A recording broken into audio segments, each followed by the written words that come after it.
Day 6 of the Diddy trial started like the others. Reporters rushed in, whispering about what shocking moment might come next. But no one was ready for what happened when Monique, yes, that Monique, took the stand. What people thought was a long-running Hollywood feud suddenly became part of a federal case. She linked Diddy, Tyler Perry, Oprah Winfrey, and Bishop T.D. Jakes in a way that shocked the courtroom. Monique didn't just talk. She brought proof, timelines, receipts, audio clips, and the kind of truth that made everyone pay attention. For the first time, Monique was allowed to say under oath what she had warned about for years. And what she said? It changed everything we thought we knew about this trial. Before court even began, the gallery was packed. On day 6, reporters filled the hallway hoping for a new headline. But no one expected Monique, the Oscar-winning actress and bold Hollywood critic, to walk in quietly but with confidence through a side door. Diddy's lawyers exchanged looks. Prosecutors shuffled papers, clearly tense. The room's energy shifted. Monique wasn't on any list of expected witnesses. But when she took the stand, everything changed. Diddy, wearing a charcoal suit, looked tense. He leaned toward his lawyer, whispering with a confused expression. There were no cameras inside. Courtroom sketch artists captured the moment. His usual serious face broke slightly. A twitch in his eye, a tight jaw. Monique sat tall and spoke clearly. "I was asked to speak the truth, and that's what I'll do." For years, she had talked about Hollywood's hidden side. She had said Tyler Perry, Oprah, and Lee Daniels blackballed her. People said she was bitter, or making it up. But now she was under oath, and everyone was taking her seriously. The judge let her read from a timeline she brought. It detailed her personal experiences with the key people tied to this trial. She had dates of meetings, phone calls, broken promises, and secret deals made to look like opportunities. Prosecutors nodded as she spoke, some checking their notes from Cassie Ventura's earlier testimony. The trial was no longer just about Diddy. Monique's second statement wasn't even about Diddy. It was about Tyler Perry, and it hit hard. She described a 2018 call with Perry. He admitted that Hollywood had unfairly blackballed her. "He told me he was wrong," Monique said. "He said he would say sorry in public." But he never did. Instead, she said Perry told her if he apologized, it would hurt people who weren't ready to be exposed. When asked who those people were, Monique looked at the jury and said, "Puff." That's who he was protecting. Puff, Daddy, Diddy. The courtroom gasped. Even the prosecutors looked surprised. This wasn't just gossip. It could be proof of a bigger cover-up. Monique went on. Perry had said he couldn't speak out because too many people were tied to NDAs. Then, she gave them a transcript of a call. In it, Perry said, "There are things I can't be linked to." He told her they'd all seen things at Diddy's parties. Things nobody talks about. The judge let the transcript be entered into evidence, but held off on the audio for now. What made this moment so intense wasn't just the claim. It was the chilling idea that powerful Hollywood people had seen what happened at Diddy's parties and stayed quiet to protect themselves. Diddy's lawyers objected right away. They said Monique's claims were guesses, but the prosecution argued that her words gave helpful background about how silence and image control protected Diddy, and may have allowed abuse. Then came the moment that shocked everyone. Monique took a deep breath, fixed her mic, and said the words that would soon be in headlines. "I went to one of Diddy's parties, and I left because I saw something I shouldn't have." She said in 2006, she got invited to a private event in LA. A friend, a fellow actor, said it was exclusive and great for networking. Monique showed up at a huge house in the Hollywood Hills. A valet took her phone. She was led inside. Candles were everywhere, R&B music played, and people were taken into back rooms. "I saw a woman in heels and a man in just a bathrobe," she said.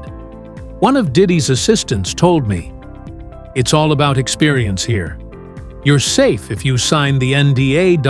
That's when she left. She didn't sign anything. She never went back. After that, she said, the calls for big movie roles stopped. No invites to film festivals. A producer said she was being difficult. But she never forgot what she saw, and she believed leaving that party made her a threat." The prosecutor asked if she thought Diddy's parties were set up that way on purpose. She nodded. "I think it was a system. And when I refused to go along with it, I was cut off." Her story matched what Cassie Ventura and others had said. Candlelit rooms, hidden cameras, escorts, luxury hotels dressed up as business events. But Monique's story hit harder because she was a well-known actress, not someone new to the industry. She went in with a strong career and left with it falling apart. When asked if she believed Tyler Perry helped protect Diddy's image, she didn't blink. "Yes," she said. "I think it was planned. It was a team effort to keep things quiet." She mentioned a moment many had seen on social media. Tyler Perry walking into Bishop T.D. Jakes' church and writing a $1 million check in front of everyone. "People thought it was a blessing," Monique said. "I saw a deal being made." She added, "That wasn't just charity.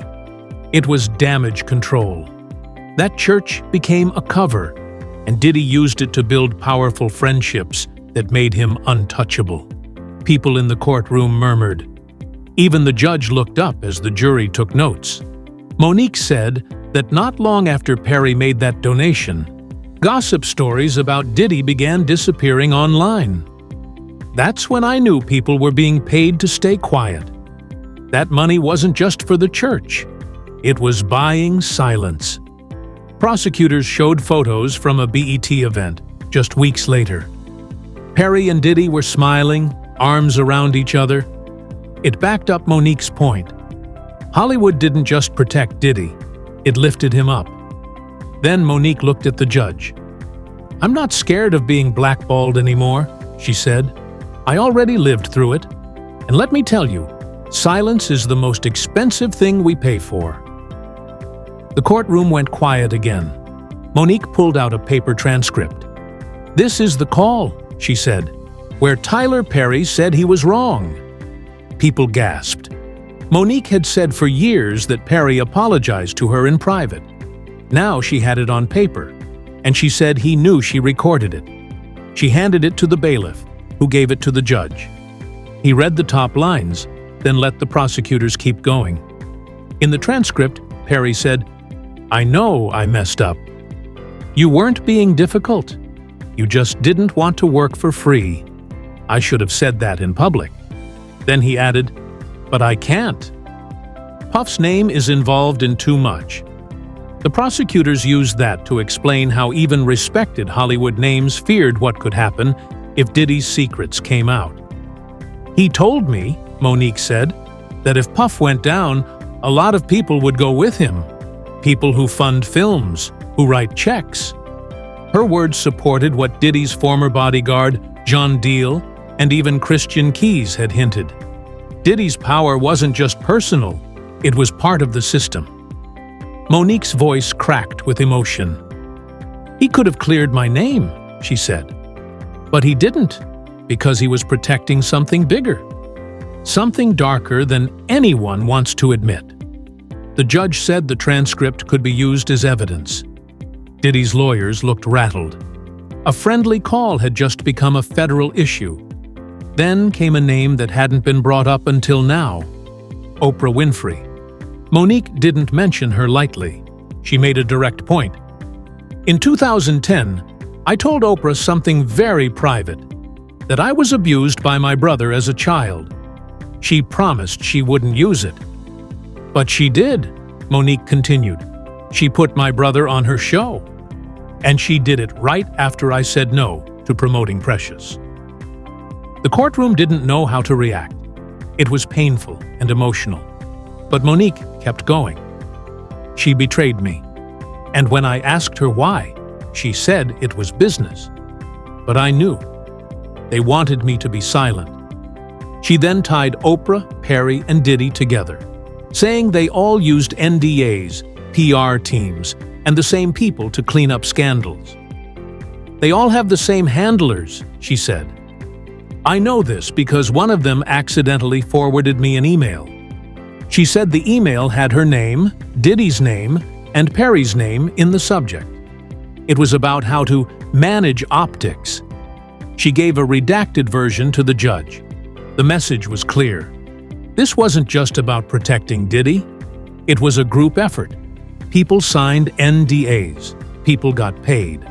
Careers rose or fell based on whether someone followed the rules. And Monique, now under oath, called it out. She called it what it was, a silence machine made to crush anyone who spoke up. The jury watched closely as she closed her folder. Her voice stayed calm. She wasn't scared. She didn't need to be. For the first time, she wasn't just sharing her story. She was testifying. And when court returned from a break, Monique did something no one saw coming. She took a breath and said, "Now let's talk about the list." The room froze. The prosecutors leaned forward, ready to let her speak. "There's a list in Hollywood," she said. "It's not written down,